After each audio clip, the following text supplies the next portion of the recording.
kunci lawang suwarga la ilaha illallah ora لبيك اللهم لبيك لبيك لا شريك لك لبيك. Assalamualaikum warahmatullahi wabarakatuh. Alhamdulillah wassalatu wassalamu ala rasulillah wa ala alihi wa sahbihi wa man da'a bida'watihi wa istanna bisunnatihi ila yaumi liqa'i rabbih wa ba'du. Sahibul fadilah Al-Mukarram Kiai Haji Luqmanul Hakim, guru kita semua Kiai Haji Nur Hasan, para asatiz, para pengurus masjid baik yang offline maupun online, insyaallah semuanya dimuliakan Allah Subhanahu wa taala. Amin ya rabbal alamin. Allah bersumpah demi satu tempat namanya Wal Baitil Ma'mur. Wal Bait demi rumah.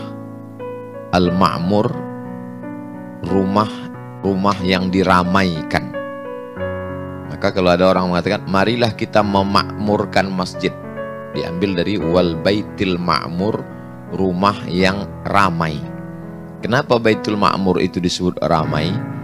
Karena yang berkeliling malaikat di situ 70.000 malaikat dalam hadis Nabi, hadis sahih. 70.000 malaikat bertawaf, berkeliling, dan malaikat yang sudah 70.000 itu besok pagi dia tetap tidak berhenti, tambah sejak diciptakan sampai hari ini. Setiap satu hari 70.000 malaikat. Maka disebut dia rumah yang ramai. Setelah Nabi Adam turun ke bumi, Nabi Adam rindu dengan rumah yang ramai itu. Maka kata Allah Ta'ala, bangunlah rumah yang sama tepat di bawah rumah yang ramai itu. Andai dijatuhkan dari Al-Baitul Ma'mur itu kerikil, maka tepat jatuh pas di atas Ka'bah, setentang dengan Al-Baitul Ma'mur. Maka bangunan yang pertama di bumi, inna awwala baitin wudi'a lin-nasi lalladzi bi Bakkata mubaraka, di kota Makkah yang penuh dengan mubarakah, keberkahan. Itulah dia dibangun oleh Nabi Adam alaihissalam.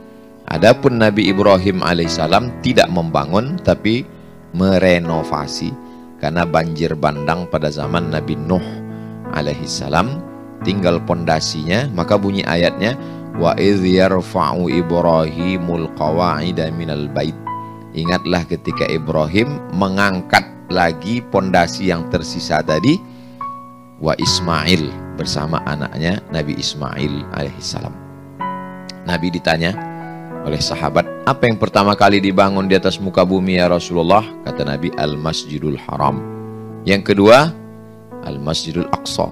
Kam bainahuma, berapa jarak antara keduanya? Arba'una sanah. Masjidil Haram dilanjutkan renovasinya oleh Nabi Ibrahim, sedangkan Masjidil Aqsa dilanjutkan renovasinya oleh Nabi Sulaiman alaihissalam, yang didakwa oleh Yahudi hari ini.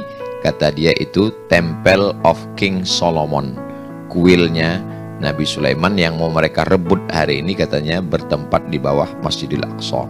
Itu klaim saja. Sama juga dulu Masjid Babri, katanya di bawah itu ada kuil Hanuman. Setelah masjid itu diratakan, toh tidak ada apa-apa.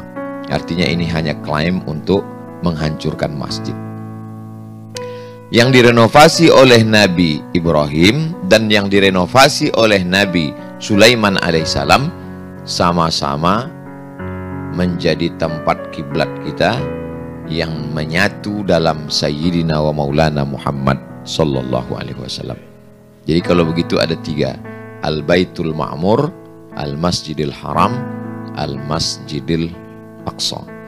Lalu kemudian setelah Nabi pindah dari kota Makkah hari Ahad malam Senin sampai hari Senin di Quba, dia pun mendirikan satu lagi masjid 4 hari 4 malam.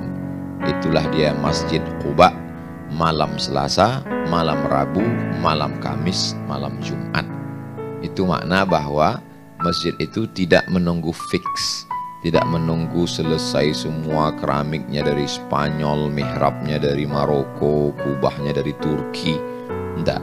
Jadi 4 hari 4 malam mereka bangun, habis itu sholat. Yang penting sholatnya. Sekarang banyak masjid bangunannya, sholatnya Idul Fitri, Idul Adha saja ramai. Jadi filosofi Nabi membangun itu, bangun aja dulu, lalu kemudian dia sambil berjalan. Karena masjid tidak pernah selesai. Masjidil Haram sampai sekarang belum selesai. Dari sejak dibangun Nabi Adam sampai sekarang, sejak zaman Nabi Adam sampai Adam Smith, belum selesai Masjidil Haram. Tidak selesai-selesai dia. Lalu kemudian pada hari Jumat, Nabi pun bertolaklah dari Masjid Quba tadi menuju Yathrib, yang kenal namanya menjadi Al-Madinah Al-Munawwarah. Maka berdirilah satu masjid lagi. Itulah dia yang dikenal dengan Masjid Nabi atau Al-Masjid An-Nabawi. Kebetulan hari itu hari Jumat. Nabi pas masuk waktu Jumat itu, dia mendirikan sholat Jumat. Tempat sujud Nabi itu didirikanlah masjid lagi, tapi bukan Nabi yang mendirikannya. Namanya Khalifah Umar bin Abdul Aziz. Itulah dia Masjid Al-Jumu'ah, Baitul Ma'mur, Masjidil Haram, Masjid Nabawi, Masjid Quba, Masjid Madinah, Masjid Nabawi. Lalu kemudian banyak tempat-tempat sujud Nabi ini menjadi masjid, tapi tak ada sholat Jumatnya. Misalnya ada Masjid Abu Bakar, Masjid Umar, Masjid Ali, Masjid Humamah. Kalau kita menghadap ke arah kiblat, sebelah kanan itu ada itu Masjid Abu Bakar, Masjid Ali, Masjid Humamah. Jadi Nabi itu sholat Idul Fitri, Idul Adha dan minta hujan, istisqa tidak di dalam Masjid Nabawi. Karena Masjid Nabawi itu terlalu kecil, 22 meter dari makam Nabi ke mimbar Nabi, sedangkan ke belas. Maka mereka sholatnya di waktu Nabi sholat istisqa itu turun awan. Bahasa Arabnya awan itu ghamamah. Anzalnahi alaihimul ghamamah. Maka disebut masjid itu dengan Masjid Ghamamah, Masjid Awan, karena turun awan di situ.